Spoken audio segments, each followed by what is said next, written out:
ओम गण गणपते नमः। श्री गणेश जी की साधना और आराधना बहुत ही मंगलकारी मानी जाती है। अनेक श्लोक, स्तोत्र, जाप द्वारा गणेश जी को मनाया जाता है। इनमें से एक पाठ गणपति अथर्वशीर्ष बहुत मंगलकारी है।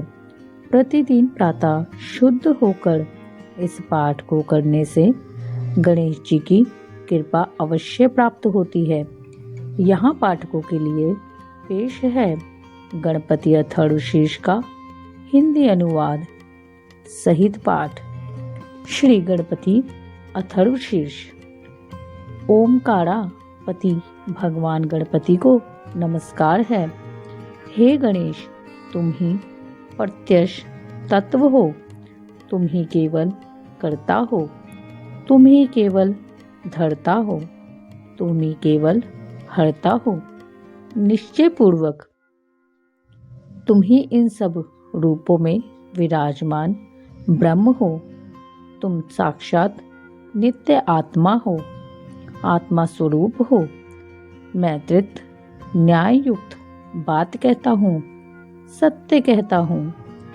हे पार्वती नंदन, तुम मेरी रक्षा करो, वक्ता की रक्षा करो, श्रोता की रक्षा करो, दाता की रक्षा करो, धाता की रक्षा करो, व्याख्या करने वाले आचार्य की रक्षा करो, शिक्षक की रक्षा करो, पश्चिम से रक्षा करो, पूर्व से रक्षा करो, उत्तर से रक्षा करो, दक्षिण से रक्षा करो, ऊपर से रक्षा करो, नीचे से रक्षा करो, सब ओर से मेरी रक्षा करो, चारों ओर से मेरी रक्षा करो।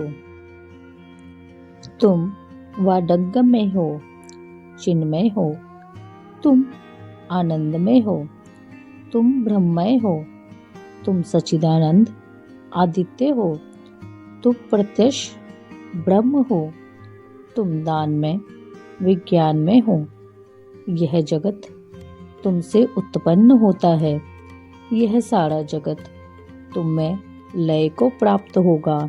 इस सारे जगत की तुम में प्रतीति हो रही है। तुम भूमि, जल, अग्नि, वायु और आकाश हो। परापश्यंती, बेखड़ी और मध्यमा वाणी के विभाग तुम ही हो। तुम सत्व, रज और तम तीनों गुणों से परे हो। तुम जागृत, स्वप्न और सुषुप्ति इन तीनों अवस्थाओं से परे हो। तुम स्थूल, सूक्ष्म और वर्तमान तीनों देहों से परे हो।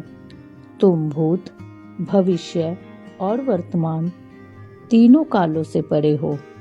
तुम मूलाधार चक्र में नित्य स्थित रहते हो। इच्छा, क्रिया और ज्ञान तीनों प्रकार की शक्तियाँ तुम ही हो। तुम्हारा योगी जन नित्य ध्यान करते हैं। तुम ब्रह्मा हो, तुम विष्णु हो, तुम रुद्र हो, तुम इंद्र हो, तुम अग्नि हो, तुम वायु हो, तुम सूर्य हो, तुम चंद्रमा हो, तुम ब्रह्म हो। भूः स्वहुः स्वाहा, ये तीनों लोक और ओमकार वाच्य पर ब्रह्म भी तुम ही हो।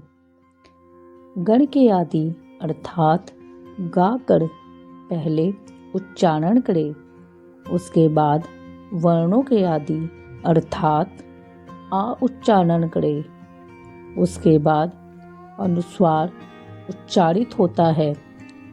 इस प्रकार अर्धचंद्र से सुशोभित गम ओमकार से अवरुद्ध होने पर तुम्हारे बीज मंत्र का स्वरूप ओम गम है। गाकर इसका पूर्व रूप है, बिंदु उत्तर रूप है, नाद संधान है, संहिता संविध है। ऐसे यह गणेश विद्या इस महामंत्र के गणक ऋषि है। निच्रंदंग दाय छंद है। श्री मग महागणपति देवता है। वह महामंत्र है ओम गम गणपते नमः। एक दंत को हम जानते हैं, वक्रतुंड का हम ध्यान करते हैं। वह दंती गजानन हमें प्रेरणा प्रदान करे। यह गणेश गायत्री है। एक दंत चतुर्भुज, चारों हाथों में पाश, अंकुश, अभय और वरदान की मुद्रा धारण किए तथा मूषक चिन्ह की ध्वजा लिए हुए, रक्तवर्ण लंबोदर वाले सूप जैसे बड़े बड़े कानों वाले, रक्त वस्त्रधारी, शरीर पर रक्त चंदन का लेप किए हुए, रक्त पुष्पों की भली भांति पूजित, भक्त पर अनुकंपा करने वाले देवता, जगत के कारण अच्युत, सृष्टि के आदि में आविर्भूत, प्रकृति और पुरुष से परे श्री गणेश जी का जो नित्य ध्यान करता है, वह योगी सब योगियों में श्रेष्ठ है। व्रात अर्थात देव समूह के नायक को नमस्कार। गणपति को नमस्कार। प्रथम पति शिवजी के गणों के अधिनायक के लिए नमस्कार। लंबोदर को, एक दंत को, शिवजी के पुत्र को तथा श्री वरदमूर्ति को नमस्कार नमस्कार। यह अथर्वशीर्ष अर्थात अथर्ववेद का उपनिषद है। इसका पाठ जो करता है ब्रह्म को प्राप्त करने का अधिकारी हो जाता है। सब प्रकार के विघ्न उसके लिए बाधक नहीं होते। वह सब जगह सुख पाता है। वह पांचों प्रकार के महान पातकों तथा उपपातकों से मुक्त हो जाता है। सायंकाल पाठ करने वाला दिन के पापों का नाश करता है। प्रातःकाल पाठ करने वाला रात्रि के पापों का नाश करता है। जो प्रातः सायं दोनों समय इसका पाठ प्रयोग करता है, वह निष्पाप हो जाता है। वह सर्वत्र विघ्नों का नाश करता है।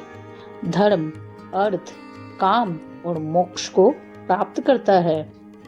यह उपनिषद अथर्वशीर्ष को जो शिष्य ना हो उसे नहीं देना चाहिए। जो मोह के कारण देता है वह पातकी हो जाता है। सहस्त्र अर्थात हजारों बार पाठ करने से जिन जिन कामनाओं का उच्चारण करता है, उनकी सिद्धि इसके द्वारा ही मनुष्य कर सकता है। इसके द्वारा जो गणपति को स्नान कराता है वह वक्ता बन जाता है। जो चतुर्दशी तिथि को उपवास करके जपता है वह विद्यावान हो जाता है। यह अथर्व वाक्य है। जो इस मंत्र के द्वारा तपश्चरण करना जानता है वह कदापि भय को प्राप्त नहीं होता। जो दुर्वाकुड़ के द्वारा भगवान गणपति का यजन करता है वह कुबेर के समान हो जाता है। जो लाजो अर्थात धानी लाई के द्वारा यत्न करता है वह यशस्वी होता है, मेधावी होता है। जो सहस्त्र अर्थात हजार लड्डुओं मोदकों द्वारा यजन करता है वह वांछित फल को प्राप्त करता है। जो धन के सहित समिधा से यजन करता है वह सब कुछ प्राप्त करता है। 8 ब्राह्मणों को सम्यक रीति से ग्रह कराने पर सूर्य के समान तेजस्वी होता है। सूर्य ग्रहण में, महानदी में या प्रतिमा के समीप जपने से मंत्र सिद्धि होती है। वह महाविघ्न से मुक्त हो जाता है। जो इस प्रकार जानता है वह सर्वज्ञ हो जाता है। वह सर्वज्ञ हो जाता है। वह सर्वज्ञ हो जाता है। अथर्ववेदीय गणपति उपनिषद समाप्त। ओम गण गणपते नमः।